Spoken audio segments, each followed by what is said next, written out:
إن الإنسان هو كيف ينتهي وليس كيف يبدأ، هكذا يقول محمد شكري، الشحرور الأبيض. كاتب تمرد على الواقع قبل الكتابة. مرحبا بكم في أجي تقرأ. فكرة الصفحة هي أن نقرأ كتابا ونعطيك تلخيصه. وفي هذه الحلقة رواية الخبز الحافي لمحمد شكري. اختارت لكم اليوم صفحة أجي تقرأ رواية بطعم مختلف حين نشرت أول مرة، وما زال نفس الطعم ليومنا هذا. الخبز الحافي رواية الهامش ضد المركز، التمرد ضد الطاعة، والسب ضد الكلام الجميل. الرواية خلقت ضجة في العالم العربي وتحولات الحديث المثقفين وعشاق الروايات في العالم. ولكن علاش خلقات الضجة؟ واش حيت رواية واعرة من حيث الأسلوب، ولا الأحداث كثيرة ومهمة في الرواية؟ والجواب هو حتى واحدة من هادو. وببساطة الرواية خلقت ضجة لسبب واحد، حيت كتبات بالدم ديال الكاتب ديالها. غالبا ما فهمتوش، ولكن أنا نشرح لكم. الروايات كتبات على حياة الكاتب الخاصة، والنقاد أنذاك أثارتهم اللغة البذيئة اللي كتب بها شكري الرواية. هناك سب، شتم، أوضاع جنسية حميمية، وكسر القيم وأخلاق الرواية. وهالشي كله خلى الرواية تخلق ضجة كبيرة، بالإضافة أنها ما تكتباتش بالعربية الفصحى كاملة، وبزاف ديال الحوارات كانوا بالدارجة. علاش غادا تكون كتهضر الرواية؟ قبل ما نعرفوا علاش كتهضر الرواية، نهضروا على صاحب الرواية، محمد شكري. شخصية غريبة استطاع شكري ينقذ راسه من الهامش للمركز، من الفقر لشوية ديال الغنى، ومن الأمية للمعرفة. تخيل معايا صديقي أن شخص ما يبدأ القراية 20 عام، خدم عساس في مدرسة ابتدائية، وتم اكتشف أنه تحرم من نعمة تعلم الحرف واللغة. ما تقبلش وضع الجهل اللي عاشوه والفقر والغفلة، وقرر بكل بساطة أنه يكون كاتب.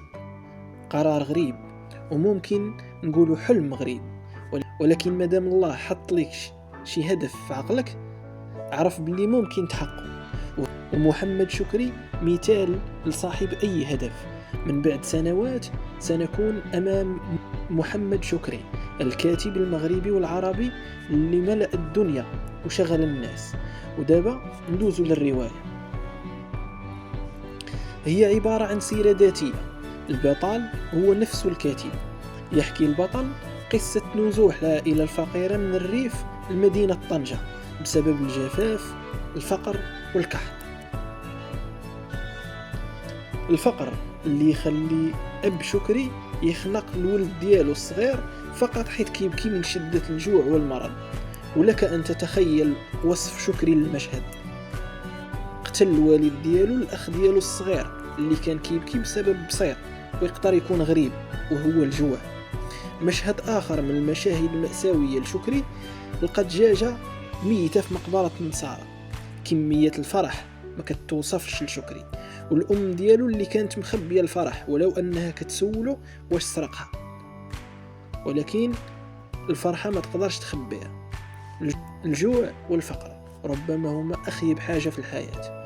مشهد آخر أكثر غرابة هو أن شكري في الجنازة ديال الأخ ديالو كيشوف الأب ديالو كيبكي بحرقة، وكيتساءل مع راسه كيفاش ممكن الشخص يقتل واحد وفي نفس الوقت يبكي عليه. ومشهد آخر اللي شبعان تناقض هو أن شكري كان كيحضر الخصومة ديال الأب والأم ديالو تقريبا كل نهار، وفي الليل كيسمع ضحك وصرخات ما كانش السن ديالو عارف طبيعته. وكان المشهد الوحيد اللي كيجي في باله هو أن الأب ديالو غيقتل الأم ديالو كما قتل خوه. وكيحكي شكري أن الوالدة ديالو خديمة كتاكل العصا ديما كتبقى لاصقة في بوها السكينة. الوضع لم يعد في قدرة شكري تحمله، لهذا غيبدأ رحلته الخاصة، رحلة دون عائلة يبحث فيها عن نفسه. سينتقل من السرقة والتهريب للبيع والشراء. كل هذا كان من أجل أن يوضح لنا في الأخير أن حياته لم تبدأ إلا اللحظة اللي فكر فيها يتعلم القراءة. اللي وصل ل20 عام كان له موعد مع حياة أخرى، حياة سيكتشف فيها أن هناك نعمة اسمها القراءة والكتابة. عموما الرواية سهلة وقصيرة، بسيطة ومفهومة، واللي واعر فيها هو حياة شكري الصعيبة بزاف. لكن عموما غتكبر شوية وما تبقاش تبان لك حياة شكري خايبة، حيت بزاف ديال الناس عايشينها.